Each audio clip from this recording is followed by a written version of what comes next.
देखिए, समारोह मैं ये नहीं कहूँगी कि एल्विश कॉन्ग्रेचुलेशंस, बहुत अच्छी बात है। कोई ओटीटी जीत के आया है। मैं तो मतलब मैंने नहीं फॉलो किया। इंसानियत के नाते, एक लड़की होने के नाते हमेशा रेसलर्स के साथ हूँ। जाति में टकराव या हिंदू मुस्लिम का झगड़ा मेरे घर में नहीं होता। मेरे पास भी वर्कर हैं, हर रिलीजन से हैं। सिख भी काम करता है मेरे पास, ईसाई भी हैं, है ना, हिंदू भी हैं, मुस्लिम भी हैं। हम नहीं झगड़ते आपस में। मैं जिस तरीके से परफॉर्मेंस करती हूँ, सामने वाले को थोड़ी सी वल्गैरिटी आ जाती हो या किसी को लगता हो ये पूरा ही वल्गर है ना, मुझे उसमें कोई वल्गैरिटी नहीं दिखती। और उस शो से मैंने सीखा कि भाई साहब, लड़कों से ज़्यादा मुझे लड़कियों से खतरा है। जो नीचे नीचे वो गलत बातें मेरे बारे में होती थी ना, वो उन बातों ने मेरे लिए वो स्कूल पूरा ही नेगेटिव कर दिया था। आपका इंट्रोडक्शन मुझे देने की ज़रूरत नहीं है। मैं चाहती हूँ आप अपना इंट्रोडक्शन दें कि आप अपने आप को कैसे आइडेंटिफाई करती हैं कि कौन है सपना चौधरी। मैं कौन हूँ? मुझे सच्ची में खुद नहीं आज तक समझ में आया मैं हूँ क्या, क्यों हूँ, किस लिए हूँ। कौन है सपना चौधरी? एक बहुत अच्छे दिल की लड़की सपना चौधरी है, अगर मैं एक लाइन में जस्टिफाई करूँ तो। और एक शब्द में मुझे बोलना हो तो मैं ख़त्म कर देती हूँ, माँ। वो है सपना चौधरी। तो मेरे पास 3 शब्द भी हैं मेरे लिए और एक शब्द भी है। तो आप तो कान्स में भी गई, रेड कारपेट पे भी चली। सपना चौधरी कैसे पहुंच गई कान्स में? बस इनविटेशन तो मुझे, मैं सच्ची बताऊँ तो 2-3 साल से आ रहा था, लेकिन मैं जा नहीं पाई क्योंकि कुछ इंटरनल प्रॉब्लम्स थी उसकी वजह से। लेकिन जब गई तो मेरे को लगता है यही लिखा था, इसी वक्त लिखा था कि भाई 2022 में या 2023 में ही करेंगे। बस थोड़ा सा दिल दुखता है, न्यूज़ वाले छाप देते हैं रीजनल आर्टिस्ट। तो मेरा बड़ा दिल दुख जाता है कि नहीं यार, रीजनल आर्टिस्ट होता है ना। तो मैं ये नहीं समझती कि कौन से जोन से आया है, कौन से गढ़ से आया है, क्योंकि हर लैंग्वेज हमारी है। मैं अपने आप को एज एन हरियाणवी आर्टिस्ट कभी किसी के आगे नहीं दिखाती हूँ। मैं हमेशा ये दिखाती हूँ यार, मैं एक लैंग्वेज है जो मुझे मेरी माँ जैसी है, मैं उसको रिप्रेजेंट कर रही हूँ एज एन आर्टिस्ट। तो कान्स में आप गए तो वहाँ पे एक्सपीरियंस कैसे रहा? कैसे कुछ बताओ वहाँ के बारे में। बहुत नया था, मेरी पहली फॉरेन ट्रिप थी। तो मुझे मेरी पहली फॉरेन ट्रिप भी इसी के भरोसे याद रहेगी कि मैं फर्स्ट टाइम बाहर गई हूँ। और नया था, फ्रेंच बोलते हैं सब। तो जो 2-4 शब्द यहाँ से मैं सीख के गई थी वो अंग्रेज़ी थी। अब वहाँ वो अंग्रेज़ी भी फेल हो गई क्योंकि बोल फ्रेंच रहे थे। मतलब हमने फ्रांस जाके कांस करके ये सीखा कि भाषा नहीं होती, आप सामने वाले को अपने इशारों से, अपने भाव से, अपने स्वभाव से सब समझा सकते हो। तो हमने वहाँ किसी से किसी भी भाषा में बात नहीं की, बस एक जो ग्रीटिंग्स थी, जो एक स्माइल थी, जो एक गेस्चर था, उसी से सब अच्छा होता चला गया। तो हमें हर जगह वही काम आया और बड़ा अच्छा लगा मतलब। और बाकी इंडियन आर्टिस्ट से भी मिली किसी से वहाँ पर? नहीं, मैं आर्टिस्टों से नहीं मिली। हाँ, आर्टिस्ट ऐसे जैसे हमने रेड कारपेट किया तो रेड कारपेट पे बहुत सारे थे, बहुत लोग थे, बहुत लोगों को देखा भी, हॉलीवुड आर्टिस्ट भी देखे, लेकिन ऐसे नहीं कि मतलब चिपक जाए। नहीं, सब जानते हैं एक दूसरे को, सब अपना जो भाव है वो एक्सप्रेशंस के थ्रू एक दूसरे तक पहुंचा रहे थे। पर ऐसा नहीं हाँ हुल्लड़ मचा दे, नहीं, ऐसा कुछ नहीं था, क्योंकि वहाँ पे सब समानता से सबको देखा जाता है। उन लोगों को सिर्फ ये मतलब था आप हमारे गेस्ट हैं, वेलकम। तो ये चीज़ मुझे बड़ी अच्छी लगी वहाँ की, और मुझे लगा कि यहाँ भी ये चीज़ें होनी चाहिए जो कि नहीं होंगी। मैं ये नहीं बोल रही हूँ कर सकते हैं, होंगी ही नहीं, मुझे नहीं लगता यहाँ का कुछ इतना। यहाँ पे आपने ऐसे, आप यहाँ के भी प्रोग्राम्स करते होंगे, तो वहाँ पे क्या डिफरेंस है यहाँ से फिर वहाँ पे? यही डिफरेंस है, समानता नहीं है लोगों के आंखों में एक दूसरे को देखते। यहाँ लोग कलर से, एक्सप्रेशन से, कपड़ों से, काम से जज करके बैठ जाते हैं ना कि अच्छा यार ये तो डांसर है, ठीक है, ओके। मतलब वो वाला कि भाई अपना ईगो सेटिस्फाई करने के लिए सामने वाले को किसी भी तरीके से नीचा दिखाओ। तो वहाँ वो नहीं है, वहाँ उनके लिए गेस्ट है, तो वो चीज़ अच्छी है। तो आप बिग बॉस में भी गई थी, तो हाँ, वो गए। कितना फायदा हुआ बिग बॉस में जाने के बाद? फ़ायदा तो बहुत हुआ, ये नहीं कहूँगी कि फ़ायदा नहीं हुआ। कुछ ऐसे मतलब मैं कहूँगी कुछ ऐसे गढ़ थे, क्योंकि जब मैं उस टाइम पे शोज़ करती थी तो मुझे बिल्कुल ही एक लोकल एरिया, एक मासेस बोलते हैं ना, वो जानती थी। कोई सपना चौधरी है, मतलब वो वाला जोन था। पर उस टाइम पे वो जो क्लासी पब्लिक आप बोलते हैं ना, आम छाऊ माऊ वाली, वो मुझे नहीं जानती थी। तो उन तक मुझे जो पहुंचाया वो बिग बॉस ने पहुंचाया। अभी बिग बॉस ओटीटी में जीते एल्विश यादव, और हरियाणा से ही हैं वो, और उसके बाद सीएम साहब ने उनको बुलाया भी, बड़ा भव्य समारोह किया उनके लिए। आप भी वो बिग बॉस में गई थी, आपके साथ कभी हुआ इस तरह से? नहीं नहीं, देखिए समारोह मैं ये नहीं कहूँगी कि एल्विश कॉन्ग्रेचुलेशंस, बहुत अच्छी बात है, कोई ओटीटी जीत के आया है। मैं तो मतलब मैंने नहीं फॉलो किया। बहुत मैनी कॉन्ग्रेचुलेशंस, है ना। पर मैं इस बारे में कह भी क्या सकती हूँ कि हुआ नहीं हुआ। मुझे लगता है मेरे लिए नहीं बना होगा, उनके लिए बना है। अच्छी बात है, उनको गेस्चर मिला, उनको मिलना भी चाहिए। शायद वो ज़्यादा डिज़र्व करते होंगे मेरे से, तो अगर वो मेरे से ज़्यादा डिज़र्व करते हैं तो मैं तो कह रही हूँ ताज पहना दो। पर जहाँ तक मैं देख पाती हूँ, आपका स्ट्रगल यहाँ तक पहुँचने का नहीं था, यहाँ पर बने रहने में एक अलग स्ट्रगल है, वो स्ट्रगल्स बहुत चलता है। हाँ, तो उस टाइम जिस टाइम मैंने स्टार्ट किया, उस टाइम इस तरीके के शोज़ में लड़की का इस तरीके से डांस करना तो थोड़ा सा लगता ही था।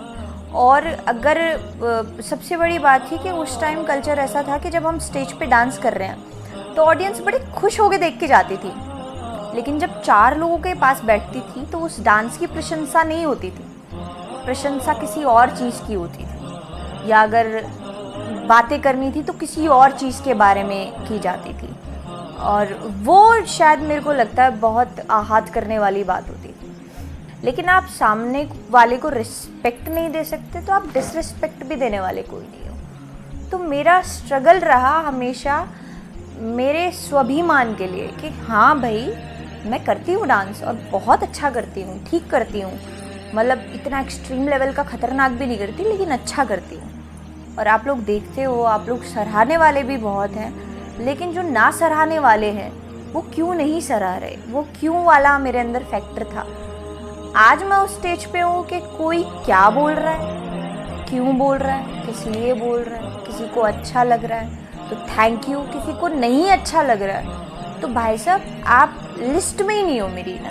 आप जिस तरह से परफॉर्मेंस देती हो, जिस अंदाज से, वो आपकी अपनी चॉइस है या वो एक सोसाइटी का रिफ्लेक्शन है कि उसको ये चाहिए? नहीं, वो मेरी चॉइस है। बस देखिए, इंसान उसको बोलते हैं ना कि नज़रिया अपना है। मैं जिस तरीके से परफॉर्मेंस करती हूँ, सामने वाले को थोड़ी सी वल्गैरिटी आ जाती होगी या किसी को लगता हो ये पूरा ही वल्गर है ना, मुझे उसमें कोई वल्गैरिटी नहीं दिखती, मुझे वो नीट एंड क्लीन डांस दिखता है।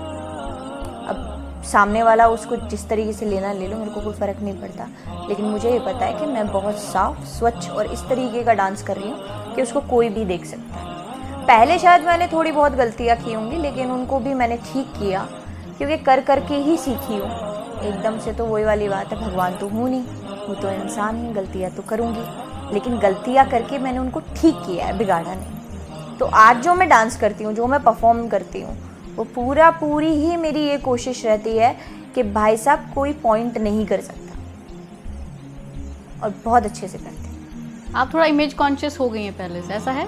इमेज कॉन्शियसनेस तो मुझे लगता है मेरे अंदर कभी से भी नहीं है। होती तो मैं हर चीज़ की सफाई देना शुरू करती, जो मेरे स्वभाव में नहीं है। वक्त आपको सवालों के जवाब ना वक्त आपको अपने आप ही दे देता है। तो जो भी है ना, जो सच है, जो झूठ है, वो सामने आ ही जाता है। बस लोगों का स्वभाव आपके सामने नहीं आता। आप डिजिटली इतने इन्वॉल्व हो चुके हो ना कि लोग आपको ये समझ नहीं आएंगे, यार ये ऐसा ही है।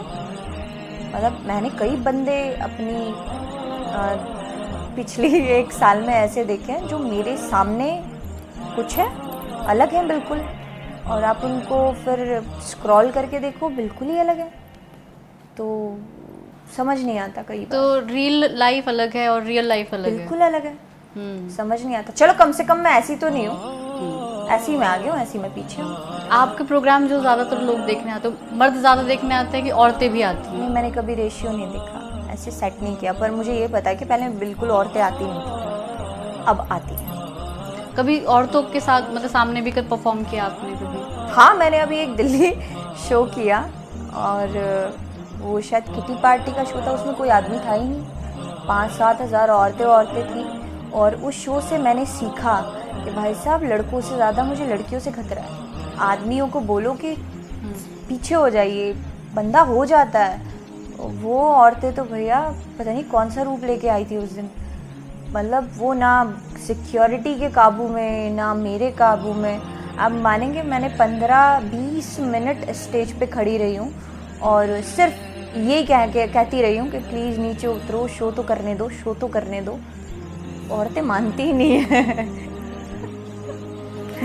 मम्मी से काफ़ी क्लोज हैं आप? हमेशा मुझको लगता है मेरी मम्मी मेरे से ही क्लोज है, बाकी 2 बच्चे उसको अच्छे नहीं लगते। ऐसा क्यों सपना? क्योंकि हमने ज़्यादा टाइम, मतलब मम्मी ने मेरे साथ और मैंने मम्मी के साथ ज़्यादा टाइम बिताया, इसलिए। क्योंकि मैं जो भी कुछ हूँ आज, मैंने बोला ना कि आप मुझे पूछेंगे कि एक शब्द में ख़त्म करो, तो मैं माँ बोल के ख़त्म कर दूँगी। कोई उनकी एक बात जो आपके लिए बड़ी लर्निंग है, उन्होंने सिखाया आपको? उन्होंने तो मुझे बहुत कुछ सिखाया है। उन्होंने मतलब एक टाइम पे बहुत कुछ सिखाया है। स्वाभिमान, मैं बोलूँगी कि उन्होंने मुझे सिखाया है कि सबसे पहले तेरी रिस्पेक्ट, बाद में सब कुछ, चाहे पैसा, चाहे घर। मतलब मैं इतनी बोलती है मेरी मम्मी कि इतना स्वाभिमान आदमी में होना चाहिए, एक बार ना बोलती साइड में फेंक दो उस चीज़ को, वापस नहीं उठाना। तो अगर मेरे अंदर आज वो इतना गंदा है कि अगर मेरे को कोई चीज़ नहीं पसंद आ रही, मैं ये बोल देती हूँ नहीं भैया नहीं चाहिए, साइड कर दो, चाहे उससे फिर मेरे को कितना भी बड़ा बेनिफिट हो, मैं उस चीज़ को नहीं लूँगी। पर कभी तो इस तरह का वक्त होगा ना जब आप इस तरह से चॉइस नहीं कर पाती थी चीज़ों को लेकर, लेकिन आज आप चॉइस कर पाती हैं? क्योंकि उसके लिए मेहनत कितनी की है, बहुत मेहनत की है, आज भी कर रही हूँ। मतलब लोग ये बोल देते हैं कि देखिए, मैं रोज़ तो नहीं कहूँगी, लेकिन महीने में 10 शो मैं करती हूँ। अब 10 शो के हिसाब से पाँव आपके किस तरीके के हो जाते हैं वो आप सोच भी नहीं सकते। मेरे पाँव कितने सुंदर नीट एंड क्लीन हुआ करते थे, आज दोनों पाँव पे सिर्फ आपको छाले के निशानों के अलावा कुछ नहीं दिखेंगे। क्योंकि मेरी एक बड़ी गंदी आदत है कि मैं स्टेज पे जाऊंगी विदाउट स्लीपर, मैं नंगे पाँव डांस करूंगी, क्योंकि मेरे लिए वो जगह मंदिर है। मैं 1 घंटा परफॉर्म करके आती हूँ, शरीर तोड़ के, मेरे से उठा नहीं जाता। तो अब मेहनत जब मैं इतनी कर रही हूँ कि मेरा पेन मेरा है, मैं अपना दर्द खुद महसूस करती हूँ, तो मैं क्यों आज अपने स्वाभिमान से खेलूँ? नहीं, आज मैं कॉम्प्रोमाइज़ नहीं करूँगी। पहले जो दिमाग में था, जो पहले जो आर्टिस्ट आए, या पहले मैं ये नहीं कहूँगी गलत किया उन्होंने, लेकिन उनकी इमेज का फ़र्क भी तो एक आर्टिस्ट को पड़ेगा ना। अब मेरी इमेज का फ़र्क भी दूसरी डांसर्स को पड़ेगा। तो वो जो इमेज सेट की ना, वो जो 5-6 साल लग गए ये बताने में कि नहीं यार मैं डांसर हूँ, पर इस तरीके की लड़की आप पॉइंट नहीं कर सकते मुझे, तो वो बनाने में जितना वक्त लगा, आज कोई नहीं मेरे से बदतमीज़ी करता, आज मुझे मैडम के बिना कोई बात नहीं करता। तो वो जो फ़र्क है वो तो बनाना पड़ेगा। अपने बच्चे के लिए आप कैसी सोसाइटी इमेजिन करती है? ये सोसाइटी कैसे होनी चाहिए? कुछ तो आपको लगता होगा, कुछ खामी होंगी कि आपको लगता है कि नहीं यार, मेरा बच्चा जब जाए स्कूल और सोसाइटी में पले बढ़े, ये समाज ऐसा होना चाहिए उसके लिए। समाज कैसा होना चाहिए? देखिए, हम अकेले बैठ के पूरे समाज को ठीक नहीं कर सकते। शुरुआत करूँगी मैं मेरे घर से। आज की सोसाइटी में ना एक चीज़ बड़ी अजीब है कि माँ या दादी या नानी जब बच्चे को रखती हैं तो एक बड़ा गलत काम कर रही हैं कि वो अपने कंफर्ट जोन में रहने के लिए ना बच्चे को फ़ोन दे देती हैं कि ले बेटा फ़ोन ले ले, रील देख ले, या यूट्यूब पे कुछ भी चला के दे देगी। वो बचपन ख़राब कर देगा, वो कुछ नहीं सिखाएगा। वो जो वो फ़ोन में देखेगा वो उसके दिमाग में बैठ जाएंगी चीज़ें। तो बस मेरा एक ये ज़रूर मैं कहूँगी कि बच्चे को